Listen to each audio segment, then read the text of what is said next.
Okay guys, so last night while I was lying on my bed watching some MPL commentary with Hindu subtitles, which really hyped me up.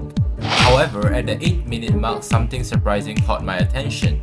Both Team EXP laners actually purchased Encourage. When I saw that, it actually left me confused for a moment. So this left me to wonder if buying Roam actually helps you to win the game. So to try this strategy out, I immediately started a match by picking Edith and bought Encourage at the 8-minute marks. However, things didn't go that well and I actually lost that match. Throughout that game, I realized that the Roam goal was actually far from activating the Encourage. But yet, I do believe that MPL players would not make brainless play during the match. So in order to solve this mystery with you guys, I started my researching journey so you guys don't have to. 5 minutes later. And so after my research, these are some of the findings that I have found out. But before I share my findings with you, you can press the subscribe button on the bottom right hand side of your screen if you want to learn more tips and tricks about Mobile Legends. All the likes and subscription from you guys are the best motivation for me to make more videos. So without further ado, let's dive right in. I know that the first impression of buying Roam to you guys was that it would delay your farm, but that actually depends.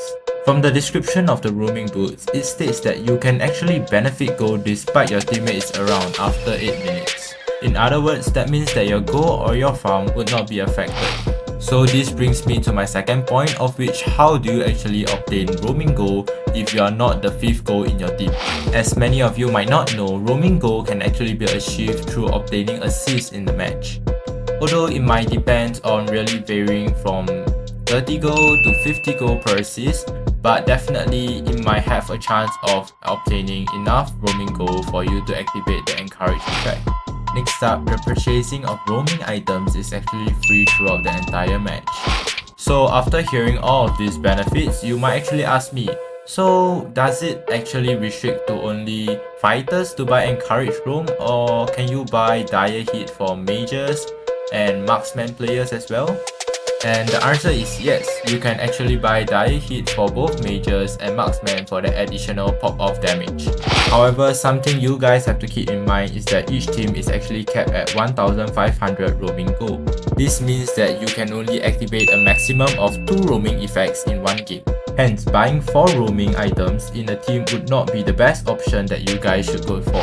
And that is the exact reason why MPL players chose to go for Encourage at the EXP lanes, as fighters are usually much tankier and will be able to survive throughout the entire team fight, which means that the entire team stats is boosted through the fight, giving your team a higher chance of winning the game. If you are thinking if there's any downsides to this roaming strategy, the answer is again, no. However, with that being said, this roaming strategy is actually more well versed in 5-man queues instead of solo gameplays, as this actually requires a good team coordination in order to activate both roaming items.